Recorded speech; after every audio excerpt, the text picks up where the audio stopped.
Law 13, Robert Greene, and the 48 Laws of Power helps us master the art of playing on the selfish intentions of the people around us who pose as our allies and friends.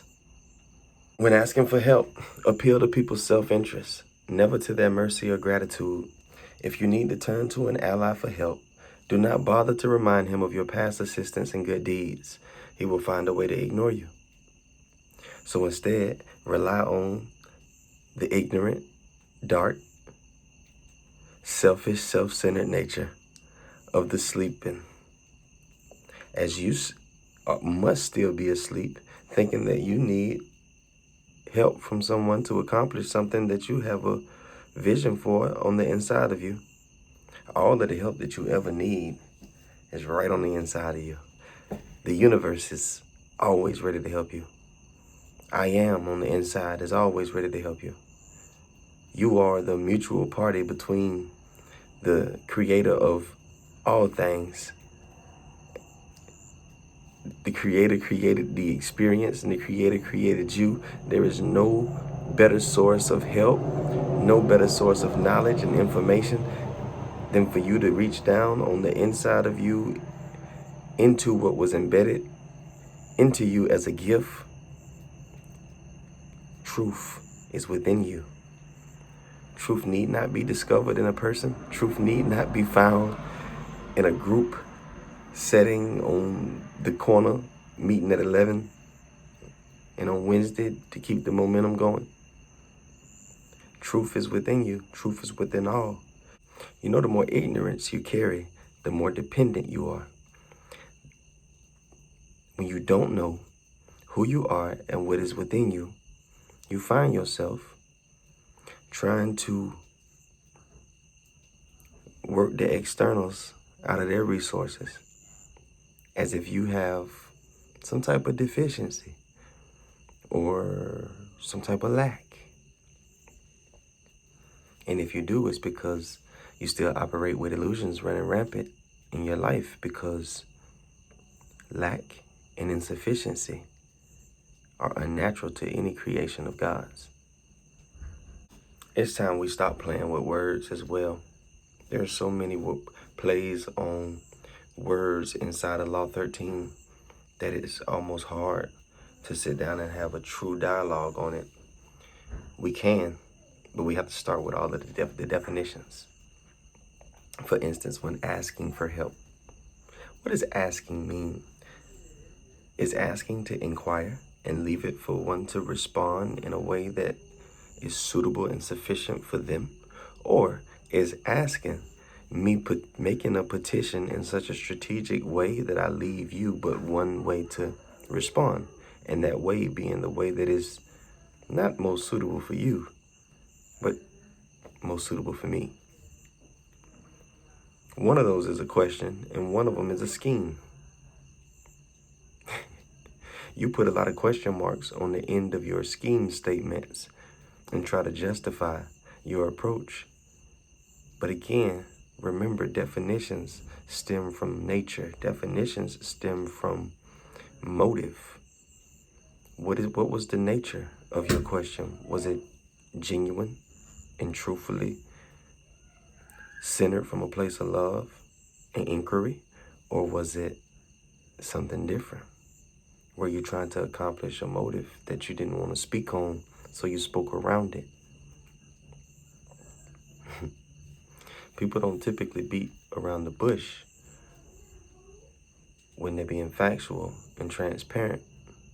Typically, they tiptoe around things as they are deciding what to disclose and what to omit, and trying to engage your response and reactions to the information being presented in case they need to change it. Stop operating socially on a pivot foot. Stand your ground. Say what you mean. Make sure that you're saying something truthful and edifying, something that is not only relevant to you as you feel the feelings associated with the reaction of what the person has input into your engagement. But be sure that when you speak, you're saying things that you're comfortable repeating a year from now, 10 years from now. Because when your emotions have long passed and those statements of fury, anger, worry, fear, wherever you were speaking from, have long passed from your consciousness, the people that you were speaking to and the people that you were speaking around will still have very, very strong reference points for what was said, who said it, and what it indicates for the mental state of that person. This is when asking for help, appeal to people's self-interest. Appeal to their what? Appeal to people's interest in themselves. But I thought I wanted you to help me. Right. I want you to help me accomplish what I want for myself selfishly. But I know the only way you'll stop doing what you're doing to help me is if I play on your selfish desires that you carry for yourself. So when I come over to you and I'm explaining to you my presentation, rolling it out, I've come to you about something that pertains to me and me alone. But when I speak to you about it, the way that I dress it up, it sounds like it's about us or it's for you. Because I know if I don't do that, I won't be able to move you because you're only moved by things that seem to progress your selfish cause. And being that I need you to get where I'm trying to go inside of the understanding of Law 13 and the 48 Laws of Power presentation, I am not well suited to leave you in your dysfunction. I am not well suited to help you out of your darkness. I am more benefited, most benefited in the 48 Laws of Power's presentation when I play on your selfish nature and use it to get you to help me accomplish what I need when I find myself in a position of lack. Law 48 Powers tells us when we go to appeal for the help of our allies, do not rely on their mercy. Now, what does that look like? What does it look like when I rely on another person feeling sorry for me or wanting to withhold from me the consequences of my actions, my choices, or the position in life that I find myself in based on my paradigms and belief systems? What does it look like when I try to depend on the mercy of another person to stop for me what they've been through? I try to get them to relate to how bad it is for me, how few supporters I have, how little resources I have, how much responsibilities I carry. And how has that worked out for you in the past? As you approach earthlings, as you approach those who are preoccupied with their own life, Sonder, and you have tried to petition their help with your life by the utilization of relying on the mercifulness in their heart to extend to you kindness, to keep you from going through things that they have been through previously. How has that gone for you? As you make your petition, as you make your claim for why you have the hardest life in the world, what is typically the response that you get from the other side? Do you not bump into a bunch of Me Too's? As you talk about how bad your life is, does that not provoke others to kick back to you what they feel matches the level of chaos that you have described to them? When you tell people how much weight is on your shoulders, does that not typically cause them to go into an expression of comparison about how much weight they are under the impression is on their shoulders? Don't depend on their mercy, because for one to extend grace or mercy, they have to be operating from love. And when you're operating from a position of love, you extend help, grace, mercy, and all of the above freely. Not because one has petitioned in the right way or because one is your ally. Not because you done known them since third grade or because if you don't do it, your mama gonna be mad at you. You do it because it was done for you first freely, and you extend to all that you encounter regardless of their performance and their actions and their presentation. The truth that could very well set them free and cause them to experience the same bliss and wonder that you have wandered into. But you pick and choose based on who you like and who caters to you, who tickles your fancy and who strokes your ego, who compliments you and who criticizes you, who questions and challenges you and who believes you blindly.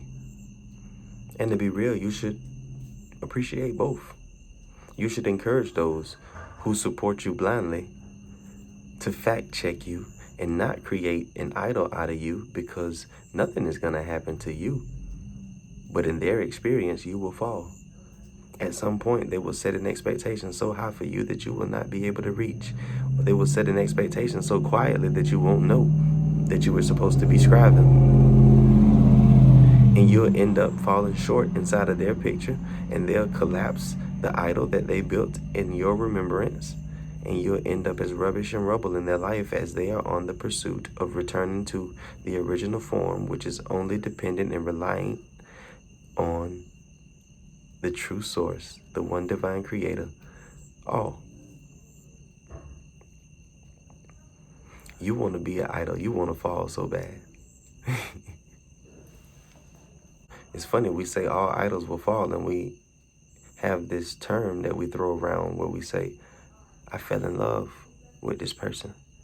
And often when you hear somebody talking about falling in love, there's a falling out of love, or a time in which the person that fell stands up and remembers their position in the universe and sees that they are not someone's lapdog or someone's sick puppy to be abused psychologically, mentally, or physically. They are selling themselves short with the position that they've taken in the fallen state. They rise back in consciousness and reclaim the dominion and power that was designed for them and operate once again under the impression that the only one needed is within. Don't appeal to their mercy and don't appeal to their gratitude. Do not go back to people that you have helped and that you looked out for and that you said that you just wanted to be there for, and utilize those moments where you operated as a resource and an extension of source. A resource. Source. I am being an extension of the one who extends himself freely to all. That is what it is for me to operate as a resource, and that's what I was designed to be. I was designed to be to you a resource. You were designed to be to me a resource, and that's why the both of us feel the way we feel, cower in darkness, quietness, and insecurity when we operate in such a way where we feel we are a burden to people because they now have to carry the weight of what we ignorantly cannot deal with. For one, it makes you look bad, and it takes the value away from the gift that you extended to this person when you double back and you expect for them to be there for you in such a way because they owe you for something that you said you gave them freely. And two, you're going to find out how short people's memories are. You're going to find out how quickly people move on to the next thing. You're going to find out how complex the human mind is and yet how simple the brain can be. As you find yourself or catch yourself reminding people of the things that you have recently done for them that should qualify you for the very help that you are petitioning. Crazy thing is you're always asking people for help when you have a divine helper installed on the inside of you that makes you capable of being able to attract everything that you need to accomplish whatever you set before your mind's eye. But when you don't know that, you rely on what you can see. You live by sight. You try to make silent bargains. You do things you don't really want to do for people that you say you care about, but don't really have the time to be concerned with because you're so wrapped up in your own selfish desires. And you do these things not because you want to help. You do these things because you know one day you will want their help, and you don't want them to be able to say no. But how often have you traded your time for favors, future favors, and reached out to those same people and found them to be preoccupied with the very life they once needed your help with? Why did you ever expect them to be free? The last time you talked to them, they were not free. They were so wrapped up in their imaginary fields that they came to you for help because they were not aware of the divine helper within them. See, you will not extend to anybody anything that you do not have. You're trying to go to people that can relate to the situation you in, but the only help that you're going to find are those who walk in the light and people who have moved beyond the game of comparison and the competition, where for me to help you is for me to take a loss. For me to extend myself to you just may cause me to make a mistake or cause me to take my attention off of what I need to be attentive to in my situation to better myself. And I ain't your mama, I ain't your daddy, I ain't even your big brother. You've been under the impression that you should only be worried about you and yours. The only time I stop focusing on my purpose and my goals is when somebody in my family or somebody in my support system that I love and care for needs me. It's time for you to grow up. It's time for you to stop operating on the physical plane in such a carnal way. It's time for you to align with the spiritual truth that you and I have the same Father. You and I have the same Creator. I am as much your brother as the relatives that you grew up with in the house where you got your behind tore up by your mama and your daddy with your siblings. There is no difference. There is no greater attachment in truth to the ones that we were housed with, that we are familiar with, that we can call by name, whose telephone numbers we have, who we've borrowed things from, and who have given things to us. If you notice what I'm doing right now, I'm showing you the only difference in those who we've adopted as our brothers because of proximity and DNA, and those who we have rejected and ignored as strangers because of a lack of familiarity with them. And these people are not going to help you because you try to appeal to their self-interest, because they have died to their own self-interest, and now their only interest is being the extension of love they were designed to be. People are going to do what they have in their heart to do. Those who have it to help you will help you not because you said the right thing or did the right thing. They will help you because they have learned to extend what has been extended to them. There's a divine helper on the inside of them, and since they rely on the divine helper on the inside, they have no issue operating as a helper to another. Your familiarity with truth does not make the truth true, if you can follow that. It's not you partnering with truth that makes the truth the truth. The truth is true whether you believe it or not. The truth is true whether you know it or not.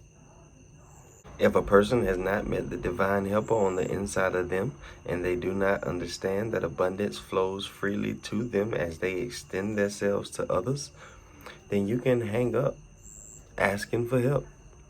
The best you have is to try to convince them that what it is you're trying to accomplish has gain and benefit for them. And then you will have at least their attention. But even that is such a tricky game to play because most people are only attached to the ideas that they adopt from the legion of voices on the inside when they walk in partnership with their ego. because the ego is always looking for what's familiar, which is why Robert Greene tells you right when you're playing the game to don't try to go for their gratitude. Don't try to make them feel sorry for you. Nope. The best you have is to convince them this is for them. Hey, let me show you what you can get. And if I gotta, hey, let me show you what you can get out of this, you're not my ally. You're not my friend. You're just another selfish entity in front of me, reflecting to me my selfish nature as I try to accomplish my selfish desires for myself. If you got selfish people in front of you that you need to trick into accomplishing things, that means that you're a selfish person that has to be tricked into helping others accomplish things in their life. Stop going to war with your reflections, please. It's really not becoming, and it's a waste of your time. You be talking like you know it, but then you be reaching out to people asking them for all kind of help and resources and things that you could have got yourself because you really don't know it. Because none of us really know it to the degree that we should. All things have been given to you already. You do not have to spend your time out here trying to figure out how to get other people to do things for you. You do not have to be out here tricking people for their resources. You do not have to be out here being a little gold digger, being a little fetcher. Fisher. Like, man, put the reel up. It's okay. Everything that you needed for the experience, everything that you needed for the trip was already in the boat when you arrived. On the boat, the disciples bumped into a storm. They didn't have to go and get something or create something or pull something out of the water onto the boat. The Savior was already on the boat. All they had to go do is wake him up. You find yourself in storm after storm after storm. And you be running around looking for somebody to help you. You be running around trying to find somebody reliable. Running around trying to find somebody who's everything that you're not. Because you know when them people be going through it and it's something costly, you find a way to stay out of the way because you don't want to bear the cost of their problems. Who wants to do that? When our own children get into things, we reach in our pockets and make sacrifices by doing things that we really don't want to do for the people that we love. And it causes us to grow bitter towards them. It causes us to be controlling towards them. Makes us think that we have more room and more say and more reach in their lives because we begin to speak and operate as they have positioned us in their life. You come to me as I'm your God, so I begin to speak to you as your God. And we do this not only with our kids, but with our significant others. Women partner themselves with men all the time, and to be accepted and approved, they submit themselves and they accept whatever science that this young man kicks out, no matter how dysfunctional and how backwards it is. They adopt it as their own. They learn how to recite it so that they can be liked and wanted. The Savior's on the boat already. Your body is the boat. And within your body, all that you've ever needed for the help that you find yourself desiring in the storms that you encounter along the way is right on the boat already. You don't have to try to find somebody to help you. You don't have to try to find someone or some business to carry you through these hardships and these storms. All you got to go do is shake the Savior awake. All you have to go do is shake I am awake, and I am will speak to the storm, and the storm has to cease.